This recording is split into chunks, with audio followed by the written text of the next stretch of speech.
Okay, so let's dive in. Have you ever, just stopped and asked yourself, why am I here? That really deep, uh, persistent feeling, that ache for purpose, wondering if your existence was actually meant to be. It's like the ancient question, right? Part of being human. Today, we're doing a deep dive into a really fascinating essay. It's called The Shape of Meaning in a Silent Cosmos on intention, Tao, and the ache for why by Skylar Fiction. And what it does is pretty ambitious. It weaves together threads from Taoism, Christianity, and even Christian pantheism, really different traditions. Yeah, and what's really interesting, I think, is how the essay takes that universal feeling, that Hmm. longing, Yeah. that ache for why, and it treats it as potentially more than just psychology. Like maybe it's a real signal, Hmm. possibly even divine. Right, a profound one even. So yeah, our goal today is really to dig into that. How well does this essay actually tackle that big question? Do we need intention for meaning? Exactly. And how smoothly does it move between these very different worldviews? Taoism, Christianity, does the transition feel cohesive, Mm. logically and spiritually? Uh-huh. And what's really new here? Does it offer fresh insights into purpose, the sacred? We'll be looking at its sources too. Tao Te Ching, Zhuangzi, the Gospels, C.S. Lewis, existentialists. Quite a mix. It's a rich tapestry. Should be interesting to unpack its coherence and depth. Absolutely. So, get ready. This might just stretch how you think about meaning in the cosmos. Let's start right there with what the essay calls the ache for intention. That primal need to feel like we matter, like our being here wasn't just random. Hmm. It sets up this paradox immediately, and we're looking for answers maybe from a universe that never intended to give any. Yeah, and that's contrasted straight away with classical Taoism, the Tao, the source of everything, Yeah. but is not portrayed as a god or a mind. The Tao Te Ching says it gives birth to all things but claims no ownership. So it just is, it flows. But the ache is still there in us, isn't it? Exactly. Which Yeah. raises a key point the essay touches on. If life just happened, without intention, how could we even know? How would that feel different from the inside? And then you flip the coin and you have the Christian perspective. That ache isn't a mistake or a paradox. It's a homing signal. Right. God made us for something. Yeah. And the ache is our soul, kind of remembering that connection.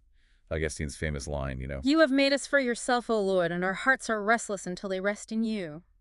It frames the ache completely differently. Completely. But the essay also points out, look, even if you step outside religion, Hmm. the ache doesn't just vanish. Think of the existentialists, like Sartre. Existence precedes essence. Meaning, we exist first, then we have to figure out our purpose. Precisely. They saw the lack of inherent cosmic intention, not as removing the need for meaning, but as placing the responsibility squarely on us. If the universe won't give you a why, you have to create one yourself. So the ache persists across these views, just interpreted differently. Yes, and the essay leaves us with this really thought-provoking question. Does the emergence of love or beauty lose its value if it wasn't intended? Or does that make it more incredible that it just Yeah. bloomed? Exactly. Maybe the ache itself is the clue, a pointer towards more, whether that more is God or Tao or some mystery we don't have a name for yet. Okay, so if our minds are sort of wired to look for intention, Taoism comes along and says, maybe think differently.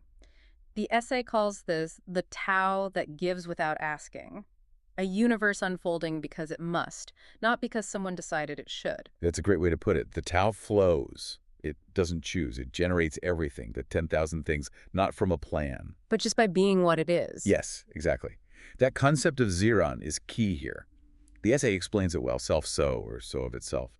Things are just as they are, naturally. Hmm.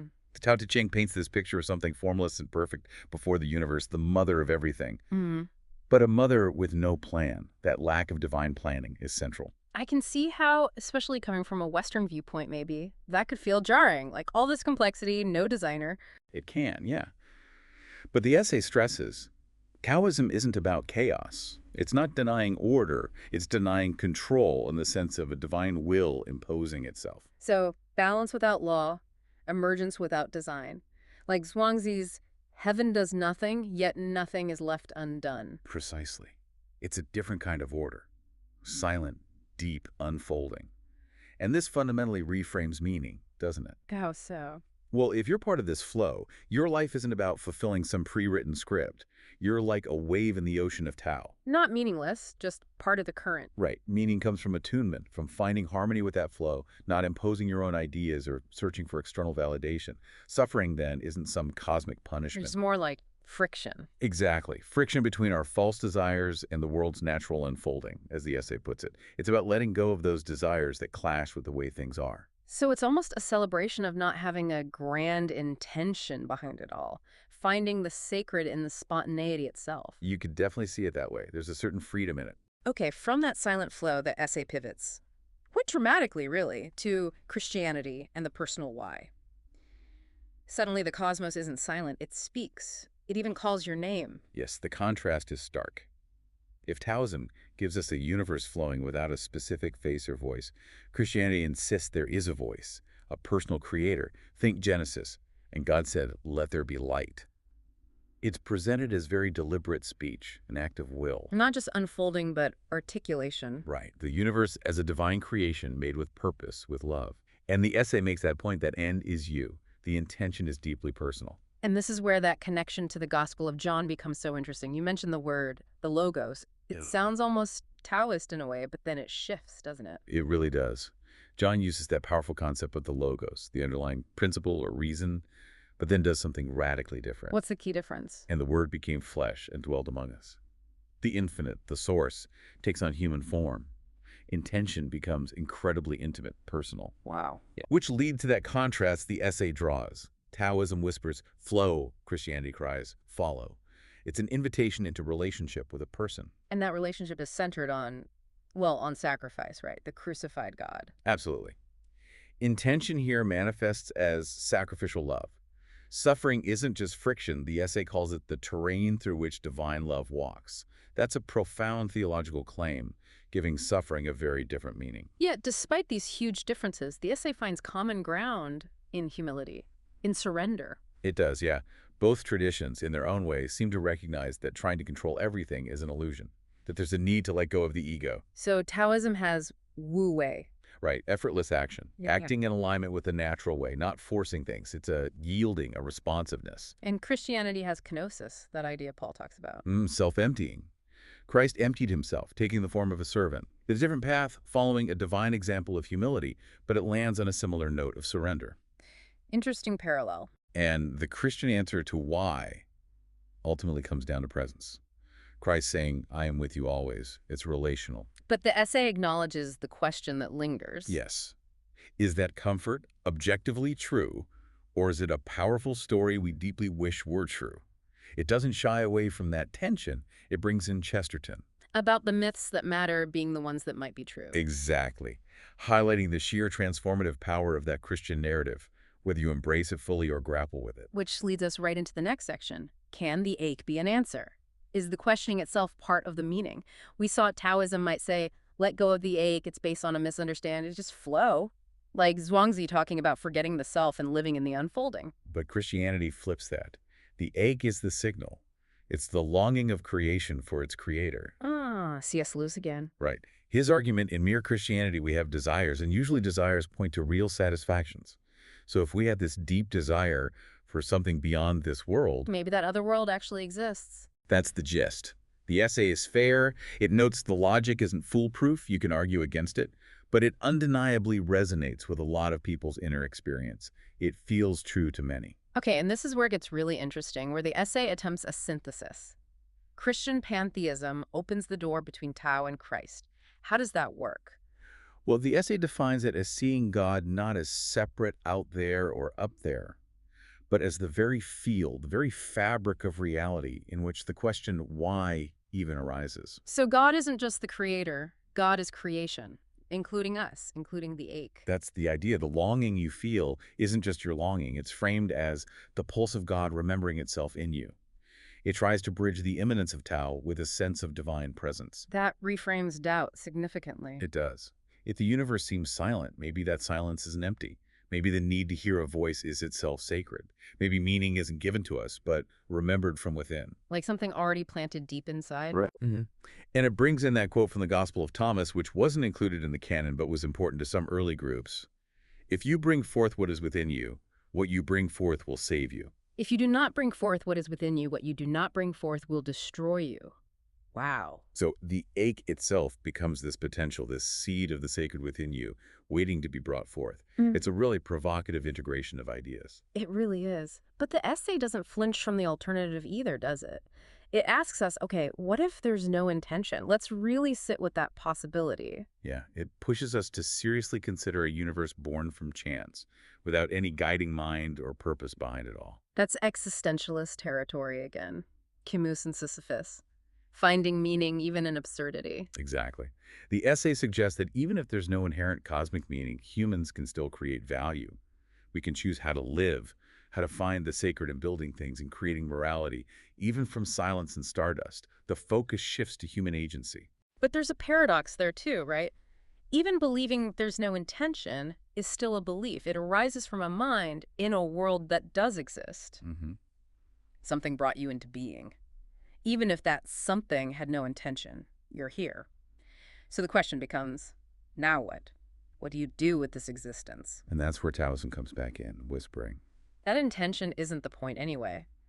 Sacredness doesn't require a divine plan. The Tao flows, things arise, things return. It's pattern, it's mystery. Pattern without explanation, mystery without doctrine. Yeah. Living aligned with that flow is about responsiveness, trust. It's a kind of freedom, really. Freedom from needing the universe to justify your existence. You're here. That can be enough. And how does Christian pantheism fit into this no-intention scenario? Well, it offers a way to reclaim even the accidental as divine. The essay suggests perhaps God did not choose to create. Perhaps God simply is creation. So the flow of the Tao becomes the expression, the body of God. Exactly. And that ache we feel, it's God waking up inside form. So even without a separate intending creator, the universe itself, the unfolding, is seen as divine expression. Light expresses itself from within. Which means meaning isn't handed down, it's discovered, emergent. Yes. It arises from our interaction with the world, from the soul opening up. Like the essay says, a flower has no intention, and yet it brings joy. The value forms it in the relationship, in the experience. Thomas Merton's hidden wholeness in things. Right. And maybe we are how that wholeness starts to become aware of itself. A species asking why in the midst of this vastness. Maybe that's the miracle right there. So after exploring all these perspectives, Taoist flow, Christian intention, pantheist immanence, even stark existentialism, where does the essay ultimately land? What's the takeaway? I think the core insight is that maybe finding a definitive answer to was I intended Right. isn't the most important thing. It's more about how we live with the question. Precisely. Meaning isn't necessarily a starting point declared eons ago. It's something we live into. Like discovering melody as you sing it. The focus shifts from intellectual certainty to lived experience. And the essay attempts a kind of final synthesis, bringing these threads together. It does. It beautifully summarizes. Taoism teaches alignment, awareness, yielding. Christianity insists on being seen, loved, finding meaning in relationships, specifically in love. And Christian pantheism. It sort of holds both gently. Yes, the Tao flows, and yes, that flow is God. You're not separate, you're a ripple. Seeking meaning becomes letting the divine within you awaken. It's quite a poetic and arguably cohesive way to row them together, honoring elements of both. So it's less about choosing one answer, more about participating in the mystery. Exactly. You don't need the full map to walk the path. You carry the light you need within you. And maybe the most original contribution, the most powerful point the essay makes, isn't some grand metaphysical theory. No, I think you're right. It's that meaning is found not just in cosmic answers, but in very grounded human actions. Humble gestures, it calls them. Like a hand held during grief. Yes. Or a poem written in darkness. A breath taken with gratitude. A life lived with courage, even without clarity. These things have undeniable meaning, regardless of cosmic intention. They are real. They are valuable. That's incredibly powerful. It brings it right back down to earth, to how we live moment by moment. It does. It shifts the focus from demanding answers, from the silence, to creating meaning in our responses. So the final thought, the posture to take away. It's not about fighting the mystery, but receiving it. Like an open palm receiving rain, yeah. Hmm. Not obsessing over a grand purpose, but choosing to live beautifully, with kindness, with courage anyway. Walk humbly, walk wisely. And maybe, just maybe, meaning finds you in the walking. That seems to be the heart of it. A quiet wisdom found not in definitive answers, but in the quality of our presence within the mystery.